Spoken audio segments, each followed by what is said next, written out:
Bonjour tout le monde, je vous souhaite une nouvelle fois la bienvenue dans notre émission de lecture biblique. Comme vous le savez, l'objectif est de lire toute la Bible en l'espace de 6 mois dans l'ordre chronologique des événements.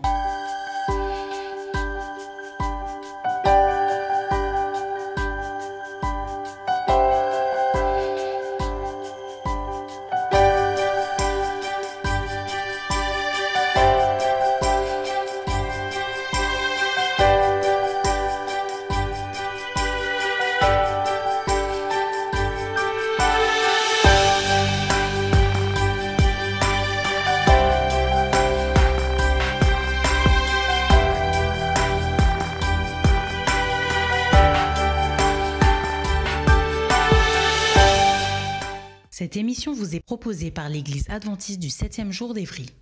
Si vous voulez suivre ce plan, je vous invite à cliquer sur le lien dans la description. N'hésitez pas à vous abonner afin de recevoir les nouvelles vidéos de lecture. Et restez jusqu'à la fin car il y aura une méditation concernant le texte d'aujourd'hui.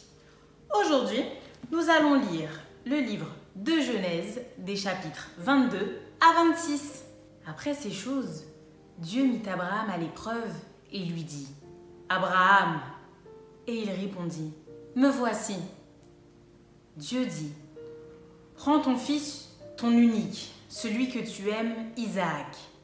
Va-t'en au pays de Morija, et là, offre-le en holocauste sur l'une des montagnes que je te dirai. » Abraham se leva de bon matin, sella son âne et prit avec lui 2 serviteurs et son fils Isaac.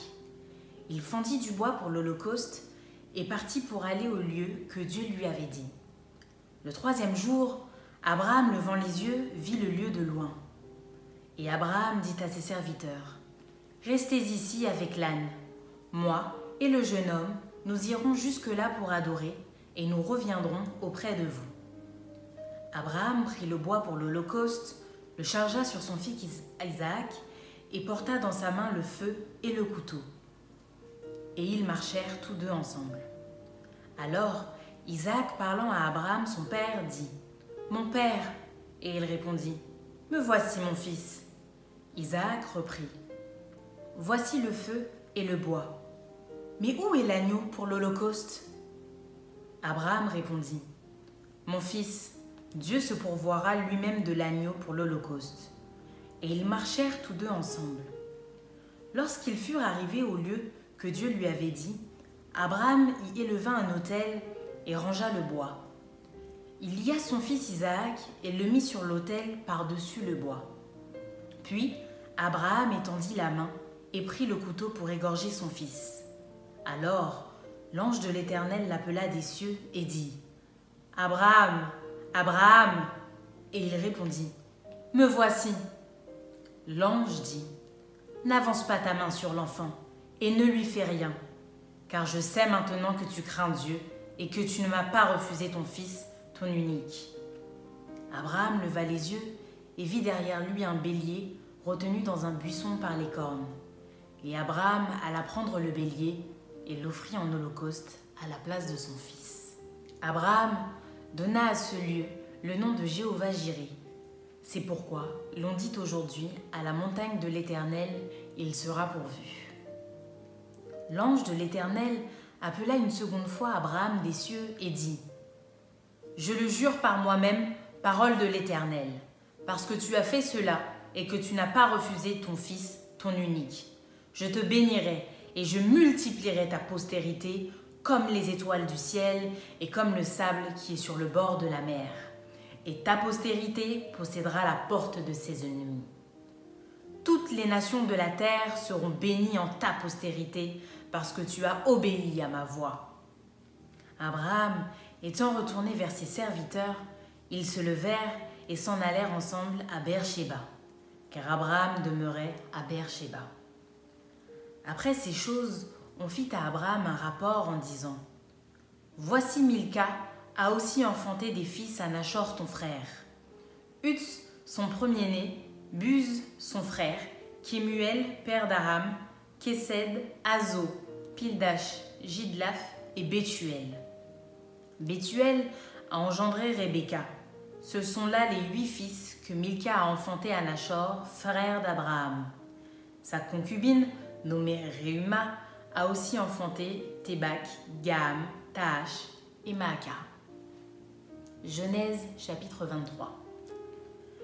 La vie de Sarah fut de 127 ans. Telles sont les années de la vie de Sarah. Sarah mourut à Kirjat Arba, qui est Hébron, dans le pays de Canaan, et Abraham vint pour mener deuil sur Sarah et pour la pleurer. Abraham se leva de devant son mort et parla ainsi au fils de Heth. « Je suis étranger et habitant parmi vous. Donnez-moi la possession d'un sépulcre chez vous pour enterrer mon mort et l'ôter de devant moi. » Les fils de Heth répondirent à Abraham en lui disant « Écoute-nous, mon Seigneur, tu es un prince de Dieu au milieu de nous. Enterre ton mort dans celui de nos sépulcres que tu choisiras. Aucun de nous ne te refusera son sépulcre pour enterrer ton mort. » Abraham se leva et se prosterna devant le peuple du pays, devant les fils de Heth. Et il leur parla ainsi. « Si vous me permettez que j'enterre mon mort et que je l'ôte de devant mes yeux, écoutez-moi et priez pour moi, Éphron, fils de Tsoar, de me céder la caverne de Macpéla, qui lui appartient à l'extrémité de ce champ, de me la céder contre sa valeur en argent, afin qu'elle me serve de possession sépulcrale au milieu de vous. » Éphron était assis parmi les fils de Heth, et Éphron, le Héthien, répondit à Abraham en présence des fils de Heth et de tous ceux qui entraient par la porte de sa ville. « Non, mon Seigneur, écoute-moi. Je te donne le champ et je te donne la caverne qui y est. Je te les donne aux yeux des fils de mon peuple. Enterre ton mort. » Abraham se prosterna devant le peuple du pays. Et il parla ainsi à Éphron en présence du peuple du pays. « Écoute-moi, je te prie. Je donne le prix du champ. Accepte-le de moi et j'y enterrerai mon mort. » Et Éphron répondit à Abraham en lui disant « Mon Seigneur, écoute-moi.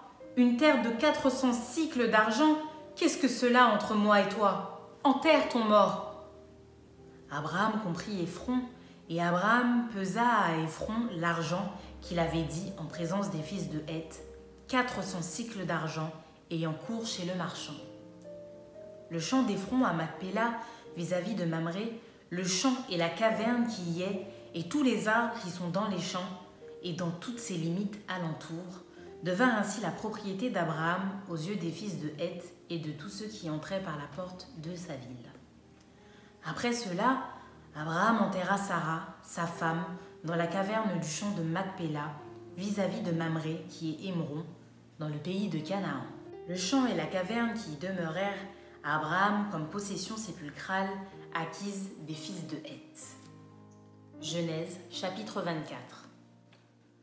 Abraham était vieux, avancé en âge, et l'Éternel avait béni Abraham en toutes choses. Abraham dit à son serviteur le plus ancien de sa maison, l'intendant de tous ses biens, « Mets, je te prie, ta main sous ma cuisse, et je te ferai jurer par l'Éternel, le Dieu du ciel et le Dieu de la terre, de ne pas prendre pour mon fils une femme parmi les filles des Cananéens au milieu desquels j'habite, mais d'aller dans mon pays et dans ma patrie, prendre une femme pour mon fils Isaac. » Le serviteur lui répondit, « Peut-être la femme ne voudra-t-elle pas me suivre dans ce pays-ci? Devrais-je mener ton fils dans le pays d'où tu es sorti ?» Abraham lui répondit, « Garde-toi d'y mener mon fils. L'Éternel, le Dieu du ciel qui m'a fait sortir de la maison de mon père et de ma patrie, qui m'a parlé et qui m'a juré en disant « Je donnerai ce pays à ta postérité », lui-même enverra son ange devant toi, et c'est de là que tu prendras une femme pour mon fils. Si la femme ne veut pas te suivre, tu seras dégagé de ce serment que je te fais faire. Seulement, tu n'y mèneras pas mon fils. » Le serviteur mit sa main sous la cuisse d'Abraham, son seigneur, et lui jura d'observer ces choses. Le serviteur prit 10 chameaux parmi les chameaux de son seigneur, et il partit, ayant à sa disposition tous les biens de son seigneur. Il se leva et alla en Mésopotamie, à la ville de Nachor. Il fit reposer les chameaux sur leurs genoux, hors de la ville, près d'un puits au temps du soir, au temps où sortent celles qui vont puiser de l'eau.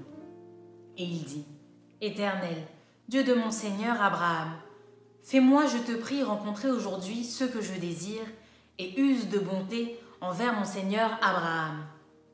Voici, je me tiens près de la source d'eau et les filles des gens de la ville vont sortir pour puiser de l'eau. Que la jeune fille à laquelle je dirai « Penche ta cruche, je te prie, pour que je boive » et qui répondra « Bois, et je donnerai aussi à boire à tes chameaux » soit celle que tu as destinée à ton serviteur Isaac. Et par là, je connaîtrai que tu uses de bonté envers mon Seigneur. » Il n'avait pas encore fini de parler que sortit sa cruche sur l'épaule Rebecca, née de Bethuel, fils de Milca, femme de Nachor, frère d'Abraham. C'était une jeune fille très belle de figure. Elle était vierge et aucun homme ne l'avait connue. Elle descendit à la source, remplit sa cruche et remonta. Le serviteur courut au-devant d'elle et dit « Laisse-moi boire, je te prie, un peu d'eau de ta cruche. » Elle répondit « Bois, mon Seigneur. » Et elle s'empressa d'abaisser sa cruche sur sa main et de lui donner à boire. Quand elle eut achevé de lui donner à boire, elle dit « Je puiserai aussi pour tes chameaux, jusqu'à ce qu'ils aient assez bu. » Et elle s'empressa de vider sa cruche dans l'abreuvoir et courut encore au puits pour puiser. Et elle puisa pour tous les chameaux. L'homme la regardait avec étonnement, sans rien dire, pour voir si l'Éternel faisait réussir son voyage ou non. Quand les chameaux eurent fini de boire, l'homme prit un anneau d'or du poids d'un demi-cycle et 2 bracelets du poids de 10 cycles d'or. Et il dit « De qui es-tu fille? Dis-le-moi, je te prie. Y a-t-il dans la maison de ton père de la place pour passer la nuit ?» Elle répondit « Je suis fille de Bethuel, fils de Milca et de Nachor. » Elle lui dit encore « Il y a chez nous de la paille et du fourrage en abondance, et aussi de la place pour passer la nuit. » Alors l'homme s'inclina et se prosterna devant l'Éternel en disant « Béni soit l'Éternel, le Dieu de mon Seigneur Abraham, qui n'a pas renoncé à sa miséricorde et à sa fidélité envers mon Seigneur. Moi-même, l'Éternel m'a conduit à la maison des frères de mon Seigneur. » La jeune fille courut raconter ces choses à la maison de sa mère. Rebecca avait un frère nommé Laban. Et Laban courut dehors vers l'homme près de la source. Il avait vu l'anneau et les bracelets aux mains de sa sœur, et il avait entendu les paroles de Rebecca, sa sœur, disant « Ainsi m'a parlé l'homme. » Il vint donc à cet homme qui se tenait auprès des chameaux vers la source, et il dit « Viens, béni de l'Éternel, pourquoi resterais-tu dehors? J'ai préparé la maison et une place pour les chameaux. » L'homme arriva à la maison. Laban fit décharger les chameaux, et il donna de la paille et du fourrage aux chameaux, et de l'eau pour laver les pieds de l'homme et les pieds des gens qui étaient avec lui. Puis il servit à manger, mais il dit « Je ne mangerai point avant d'avoir dit ce que j'ai à dire. »« Parle !» dit Laban. Alors il dit « Je suis serviteur d'Abraham. L'Éternel a comblé de bénédictions mon Seigneur qui est devenu puissant. Il lui a donné des brebis et des bœufs, de l'argent et de l'or, des serviteurs et des servantes, des chameaux et des ânes. Sarah, la femme de mon Seigneur, a enfanté dans sa vieillesse un fils à mon Seigneur, et il lui a donné tout ce qu'il possède. Mon Seigneur m'a fait jurer en disant « Tu ne prendras pas pour mon fils une femme parmi les filles des Cananéens dans le pays desquels j'habite, mais tu iras dans la maison de mon père et de ma famille prendre une femme pour mon fils. » J'ai dit à mon Seigneur, « Peut-être la femme ne voudrait-elle pas me suivre ?» Et il m'a répondu, « L'Éternel devant qui j'ai marché enverra son ange avec toi, et tu feras réussir ton voyage, et tu prendras pour mon fils une femme de la famille et de la maison de mon père. Tu seras dégagé du serment que tu me fais quand tu auras été vers ma famille. Si on ne te l'accorde pas, tu seras dégagé du serment que tu me fais. » Je suis arrivée aujourd'hui à la source et j'ai dit « Éternel, Dieu de mon Seigneur Abraham, si tu daignes faire réussir le voyage que j'accomplis, voici, je me tiens près de la source d'eau et que la jeune fille qui sortira pour puiser, à qui je dirai « Laisse-moi boire, je te prie, un peu d'eau de ta cruche » et qui me répondra « Bois toi-même, et je puiserai aussi pour tes chameaux que cette jeune fille soit la femme que l'Éternel a destinée au fils de mon Seigneur. » Avant que j'eusse fini de parler en mon cœur, voici Rebecca est sortie, sa cruche sur l'épaule. Elle est descendue à la source et a puisé. Je lui ai dit « Donne-moi à boire, je te prie. » Elle s'est empressée d'abaisser sa cruche de dessus son épaule et elle a dit « Bois, et je donnerai aussi à boire à tes chameaux. » J'ai bu, et elle a aussi donné à boire à mes chameaux. Je l'ai interrogée et j'ai dit « De qui es-tu fille ?» Elle a répondu « Je suis fille de Bethuel, fils de Nachor et de Milka. » J'ai mis l'anneau à son nez et les bracelets à ses mains. Puis, je me suis inclinée et prosternée devant l'Éternel, et j'ai béni l'Éternel, le Dieu de mon Seigneur Abraham, qui m'a conduit fidèlement afin que je prisse la fille du frère de mon Seigneur pour son fils. Maintenant, si vous voulez user de bienveillance et de fidélité envers mon Seigneur, déclarez-le-moi, sinon déclarez-le-moi, et je me tournerai à droite ou à gauche. Laban et Bethuel répondirent et dirent « C'est de l'Éternel que la chose vient. Nous ne pouvons te parler ni en mal ni en bien. Voici Rebecca devant toi. Prends et va, et qu'elle soit la femme du fils de ton Seigneur, comme l'Éternel l'a dit. » Lorsque le serviteur d'Abraham eut entendu leurs paroles, il se prosterna en terre devant l'Éternel, et le serviteur sortit des objets d'argent, des objets d'or, des vêtements qu'il donna à Rebecca, et il fit aussi de riches présents à son frère et à sa mère.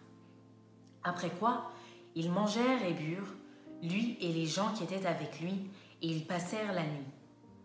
Le matin, quand ils furent levés, le serviteur dit « Laissez-moi retourner vers mon Seigneur. » Le frère et la mère dirent « Que la jeune fille reste avec nous quelque temps encore, une dizaine de jours, ensuite tu partiras. » Il leur dit « Ne me retardez pas, puisque l'Éternel a fait réussir mon voyage, laissez-moi partir et que j'aille vers mon Seigneur. » Alors ils répondirent « Appelons la jeune fille et consultons-la. » Ils appelèrent donc Rebecca et lui dirent « Veux-tu aller avec cet homme ?»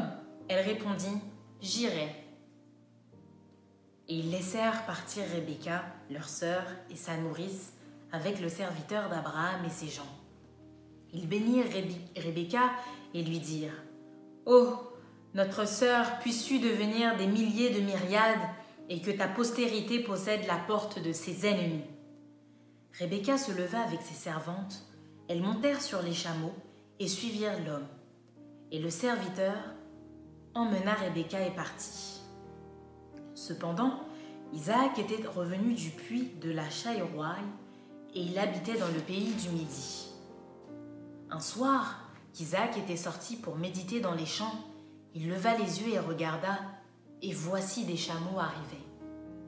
Rebecca leva aussi les yeux, vit Isaac et descendit de son chameau. Elle dit au serviteur « Qui est cet homme? Qui vient dans les champs à notre rencontre ?» Et le serviteur répondit « C'est mon Seigneur. » Alors elle prit son voile et se couvrit. Le serviteur raconta à Isaac toutes les choses qu'il avait faites. Isaac conduisit Rebecca dans la tente de Sarah, sa mère. Il prit Rebecca qui devint sa femme et il l'aima. Ainsi fut consolé Isaac après avoir perdu sa mère. Genèse chapitre 25. Abraham prit encore une femme nommée Kétura. Elle lui enfanta Zimran, Jokshan, Médan, Madian, Gisbak et Suak. Jokshan engendra Séba et Dedan. Les fils de Dedan furent les Assurim, les Létushim et les Lumim. Les fils de Madian furent Épha, Épher, Enoch, Abida et Eldaa. Ce sont là tous les fils de Kétura. Abraham donna tous ses biens à Isaac. Il fit des dons aux fils de ses concubines Et tandis qu'ils vivaient encore, il les envoya loin de son fils Isaac du côté de l'Orient, dans le pays d'Orient. Voici les jours des années de la vie d'Abraham. Il vécut 175 ans. Abraham expira et mourut après une heureuse vieillesse, âgé et rassasié de jours, et il fut recueilli auprès de son peuple. Isaac et Ismaël, ses fils, l'enterrèrent dans la caverne de Macpéla, dans le champ d'Éphron, fils de Tsokar, les Étiens, vis-à-vis de Mamré. C'est le champ qu'Abraham avait acquis des fils de Heth. Là furent enterrés Abraham et Sarah, sa femme. Après la mort d'Abraham, Dieu bénit Isaac, son fils. Il habitait près du puits de Lachaï-Roi. Voici la postérité d'Ismaël, fils d'Abraham, qu'Agar, l'Égyptienne, servante de Sarah, avait enfanté à Abraham. Voici les noms des fils d'Ismaël par leurs noms, selon leur génération. Nébajot, premier-né d'Ismaël, Kédar, Adbel, Mibsam, Mishma, Duma, Massa, Hadad, Théma, Jétur, Napish et Kedma. Ce sont là les fils d'Ismaël. Ce sont là leurs noms, selon leur parc et leur enclos. Ils furent les 12 chefs de leur peuple. Et voici les années de la vie d'Ismaël, 137 ans. Il expira et mourut, et il fut recueilli auprès de son peuple. Ses fils habitèrent depuis Avila jusqu'à Sur, qui est en face de l'Égypte en allant vers la Syrie. Il s'établit en présence de tous ses frères. Voici la postérité d'Isaac, fils d'Abraham. Abraham engendra Isaac. Isaac était âgé de 40 ans quand il prit pour femme Rebecca, fille de Bethuel, l'araméen, et Padan-Aram et sœur de Laban, l'araméen. Isaac implora l'Éternel pour sa femme, car elle était stérile. Et l'Éternel l'exauça. Rebecca, sa femme, devint enceinte. Les enfants se heurtaient dans son sein, et elle dit « S'il en est ainsi, pourquoi suis-je enceinte ?» Elle alla consulta l'Éternel. Et l'Éternel lui dit « 2 nations sont dans ton ventre, et 2 peuples se sépareront au sortir de tes entrailles. Un de ces peuples sera plus fort que l'autre, et le plus grand sera assujetti au plus petit. » Les jours où elle devait accoucher s'accomplirent, et voici, il y avait 2 jumeaux dans son ventre. Le premier sortit entièrement roux, comme un manteau de poil, et on lui donna le nom d'Ésaü. Ensuite sortit son frère, dont la main tenait le talon d'Ésaü, et on lui donna le nom de Jacob. Isaac était âgé de 60 ans lorsqu'ils naquirent. Ses enfants grandirent. Ésaü devint un habile chasseur, un homme des champs, mais Jacob fut un homme tranquille qui restait sous les tentes. Isaac aimait Ésaü parce qu'il mangeait du gibier, et Rebecca aimait Jacob. Comme Jacob faisait cuire un potage, Ésaü revint des champs accablé de fatigue. Et Ésaü dit à Jacob, « Laisse-moi, je te prie, manger de ce roux-là, car je suis fatigué. » C'est pour cela qu'on a donné à Ésaü le nom d'Édom. Jacob dit, « Vends-moi aujourd'hui ton droit d'aînesse. » Ésaü répondit, « Voici, je m'en vais mourir. À quoi me sert ce droit d'aînesse ?» Et Jacob dit, « Jure-le-moi d'abord. » Il le lui jura, et il vendit son droit d'aînesse à Jacob. Alors Jacob donna à Ésaü du pain et du potage de lentilles. Il mangea et but, puis se leva et s'en alla. C'est ainsi qu'Ésaü méprisa le droit d'aînesse. Genèse, chapitre 26. Il y eut une famine dans le pays, outre la première famine qui eut lieu du temps d'Abraham, et Isaac alla vers Abimélec, roi des Philistins, à Guérar. L'Éternel lui apparut et dit, « Ne descends pas en Égypte, demeure dans le pays que je te dirai. Séjourne dans ce pays-ci, je serai avec toi et je te bénirai, car je donnerai toutes ces contrées à toi et à ta postérité, et je tiendrai le serment que j'ai fait à Abraham, ton père.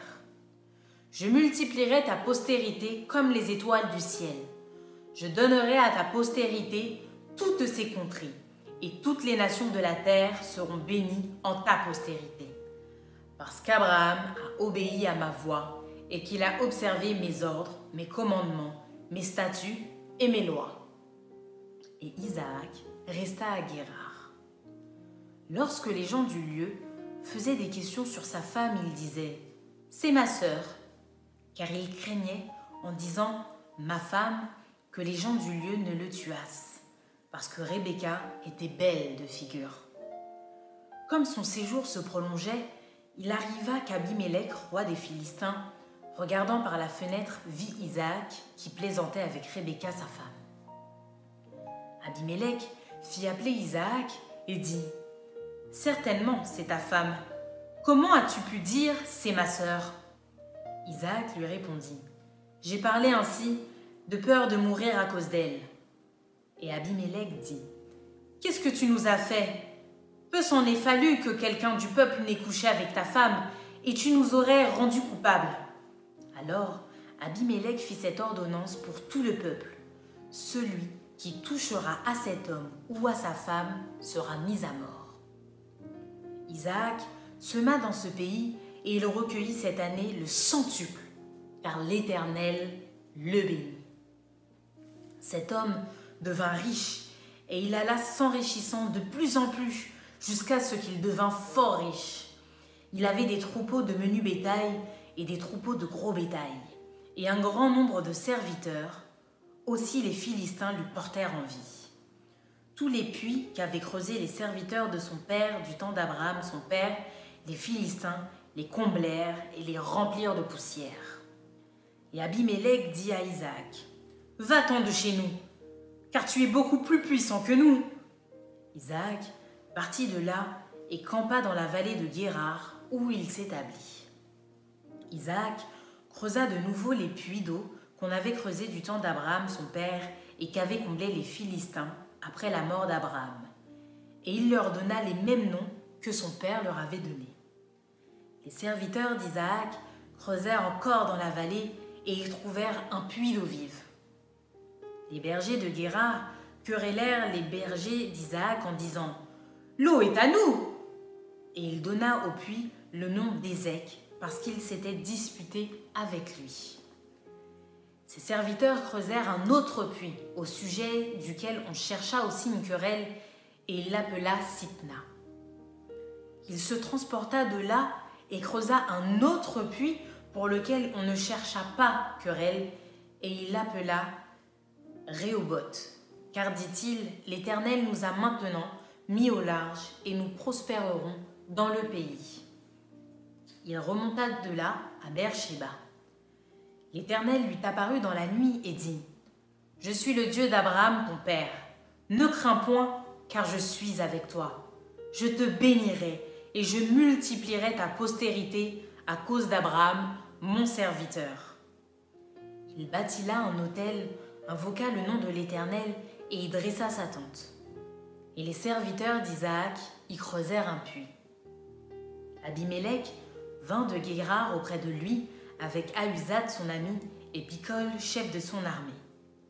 Isaac leur dit « Pourquoi venez-vous vers moi puisque vous me haïssez et que vous m'avez renvoyé de chez vous ?»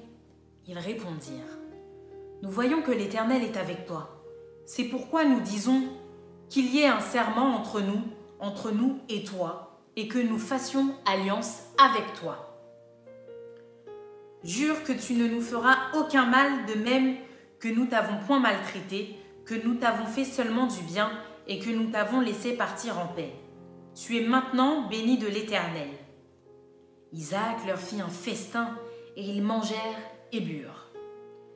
Ils se levèrent de bon matin et se lièrent l'un à l'autre par un serment. Isaac les laissa partir et ils le quittèrent en paix. Ce même jour, les serviteurs d'Isaac vinrent lui parler du puits qu'il creusait et lui dirent « Nous avons trouvé de l'eau !» Et il l'appela Shiba. C'est pourquoi on a donné à la ville le nom de Beer-Shéba jusqu'à ce jour. Ésaü âgé de 40 ans, prit pour femme Judith, fille de Béri, le Héthien, et Basmath, fille d'Élon, le Héthien. Elles furent un sujet d'amertume pour le cœur d'Isaac et de Rebecca. Maintenant, je vous invite à prêter attention à la méditation de ce texte.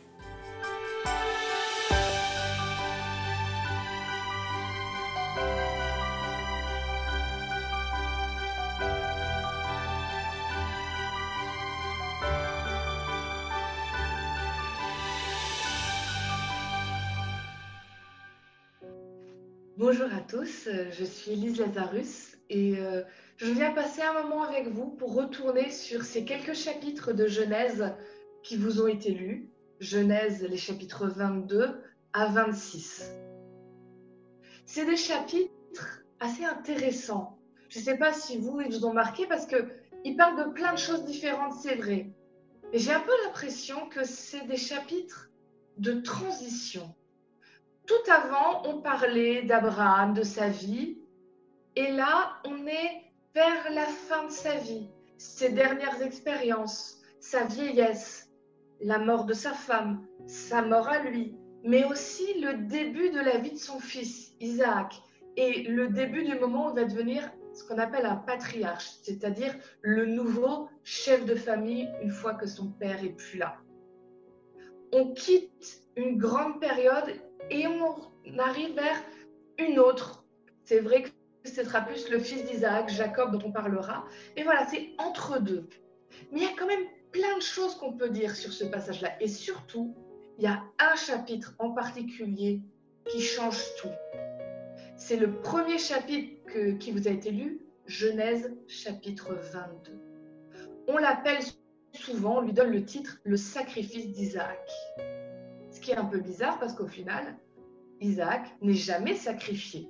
On ne va jamais jusqu'au sacrifice vrai, complet. Ce texte, il a bouleversé plein de gens.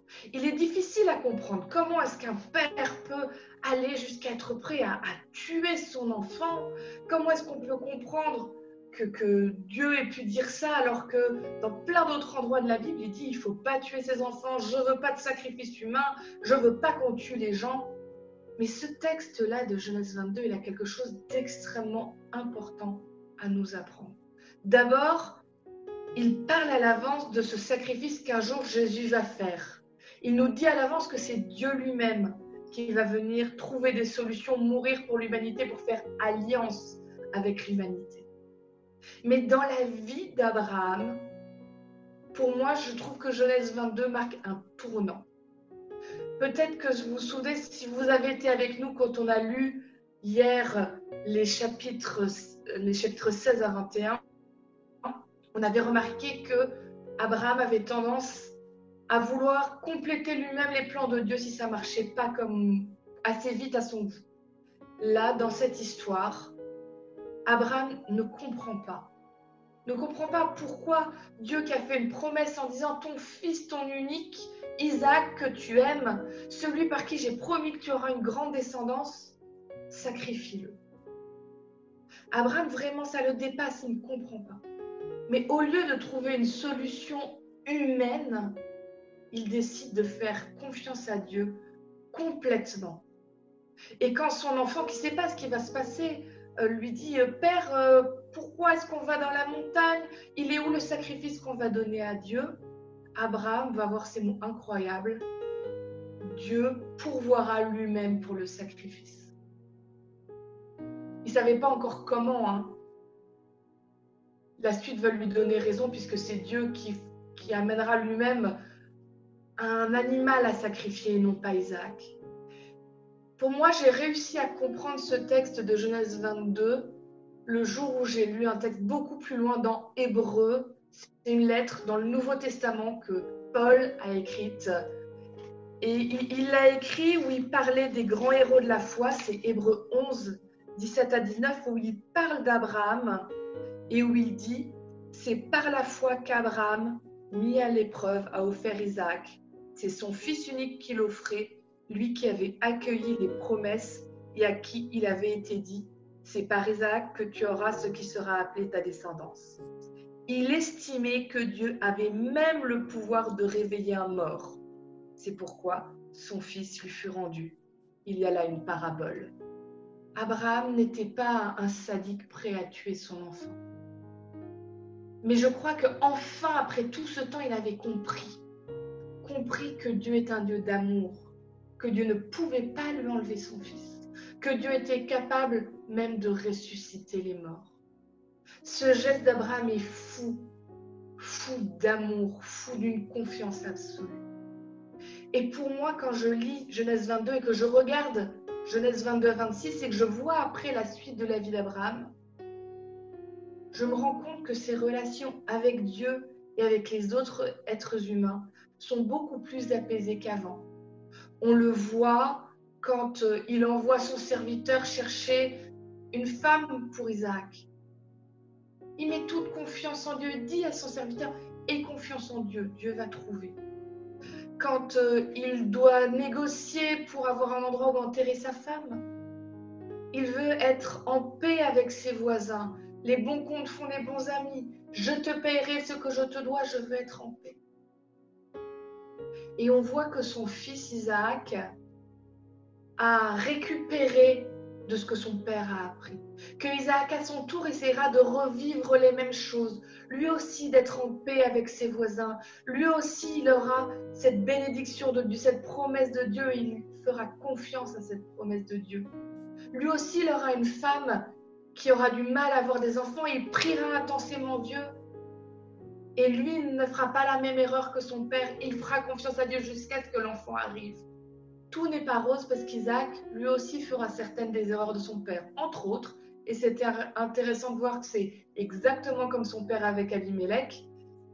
Il dira que sa femme, c'est sa sœur. Ça nous montre que tout n'est pas gagné, que la transmission, elle amène beaucoup de choses, mais elle ne fait pas tout. Que la foi, elle est personnelle. Que chacun a à choisir pour lui-même. Pas la foi de ses parents, pas la foi de la personne qu'il a entendue. Sa foi à lui, sa relation à lui avec Dieu. Alors voilà, pour moi, ces chapitres de Genèse 22 à 26, quand je les lis, j'ai l'impression de voir tout simplement la vie. La vie de gens qui se marient, qui vieillissent, qui meurent, qui ont des victoires, qui parfois aussi font preuve de lâcheté. Bref, des vrais êtres humains. Et ça me touche que la Bible me parle de ces hommes, de ces femmes réels, pas des super-héros, des gens comme toi, comme moi, et qui pourtant ont pu avoir une relation tellement profonde avec Dieu et s'attacher tellement à Dieu, ça me donne du courage, ça me fait dire, moi aussi je peux vivre ça. Merci d'avoir été avec nous pour cette nouvelle lecture biblique. Je vous donne rendez-vous dès demain pour un nouvel épisode.